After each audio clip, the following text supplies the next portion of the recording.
Rabotai, écoutez cette histoire extraordinaire, une histoire qui a changé toute la vie de Rabbi Tzadok Milublin. Il raconte que lorsqu'il était jeune, il a assisté à une scène qui a changé sa vie. Il se baladait dans la rue et il aperçoit un père et un fils pauvres, enfin d'une pauvreté extrême. Ils se traînaient les deux, ils n'arrivaient à peine à marcher, on voyait qu'ils n'avaient pas mangé depuis longtemps. Alors Rabbi Tzadok Milublin était jeune évidemment. Et à un moment le père aperçoit une pièce par terre, alors il dit à son fils, mon fils s'il te plaît, ramasse cette pièce, comme ça on va pouvoir acheter quelque chose à manger. Alors le fils regarde son père et dit, papa, je suis épuisé, je n'ai même pas la force de ramasser cette pièce.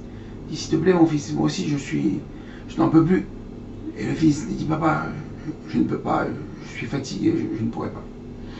Bon, alors le père, tant bien que mal, il voit une pièce, il dit, bon, c'est peut-être une solution, Hachem nous envoie un signe, une aide. Alors il prend la pièce, et avec cette pièce, il va chez le marchand, et puis il arrive à acheter une dizaine de pommes. Alors évidemment, le père, l'étend à son fils, il lui dit, tiens mon fils, mange, toi aussi tu es fatigué, le voyage, le froid. Il dit, non papa, je ne peux pas manger ces pommes, elles ne me reviennent pas, j'ai pas fait l'effort de ramasser la pièce, c'est toi qui as fait l'effort, ce sont tes pommes, c'est toi qui vas les manger. Alors le père, il dit, d'accord, mais bon, je l'ai ramassé. On a passé l'histoire, maintenant tu vas manger, il y en a pour toi et pour moi. Il dit, non papa, je ne peux pas, je ne les mérite pas, j'ai pas fait l'effort, elles sont à toi. Alors le père insiste, et le fils aussi. Et bon, le père comprend que le fils est buté, alors il dit, il va réfléchir à un autre plan. Alors le père dit à son fils, écoute, je dois me rendre absolument quelque part. Regarde, je vois que tu es un peu fatigué. Alors regarde, moi j'avance dans cette direction. Et puis si tu veux me rejoindre, tant mieux. Moi en tout cas j'avance.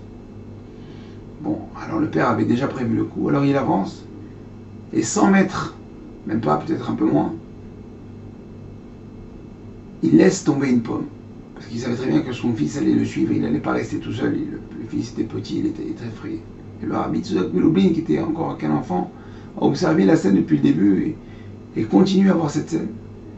Alors le père laisse une pomme par terre et le fils commence à marcher, il voit une pomme par terre et il se dit, ah, à manger. Alors là, il s'abaisse. Il prend la pomme elle était comme ça par terre, toute poussiéreuse. Il la prend, il la nettoie, puis il la mange. Bon, il finit de la manger, puis il continue son chemin. Et puis il voit que, elle ne lui voit pas, mais Milublin a compris le manège du père, il laisse tomber une autre pomme 10 mètres plus loin. Alors le fils ramasse la pomme, et là, cette fois-ci la pomme n'était pas dans la poussière, elle était dans la boue. Alors le petit, qui n'avait pas de force, trouve quand même les moyens, les ressources pour ramasser cette nouvelle pomme. Et ainsi de suite, et comme ça le père a laissé tomber toutes les pommes, et à chaque fois le fils, s'est prosterné, d'accord, s'est accroupillé pour prendre cette nouvelle pomme. Et Rabbi Tzadok Milublin délivre ce message incroyable. Il dit, en fin de compte, ce rapport entre ce père et ce fils, c'est exactement nous. Le fils aurait pu manger la pomme déjà depuis le départ.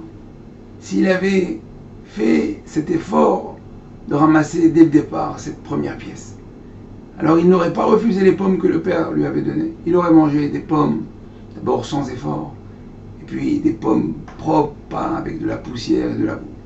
Mais non, il n'a pas fait d'effort à l'époque. Et donc il va devoir maintenant se prosterner et s'accroupiller 1 fois, 2 fois, 10 fois, 12 fois pour trouver sa ressource, pour trouver de quoi manger.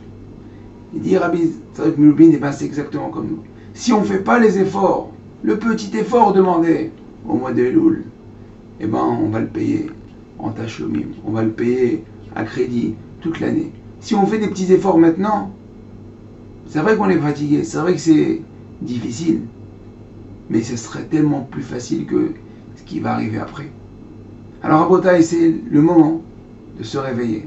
C'est le moment maintenant de rester les slichot. On est maintenant à beaucoup moins d'une semaine de Rosh Hashanah.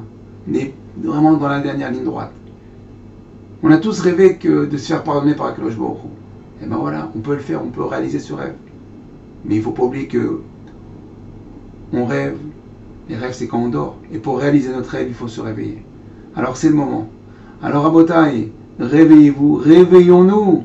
Réveillons la Midat HaRachamim, qu'Akadosh Baruch Hu nous pardonne à tous, et qu'on soit tous inscrits dans le livre de la vie, de la santé, de la parnassa, de la sérénité, du bonheur et de la joie. Alors je vous dis bon travail et à très bientôt. Kol Tov.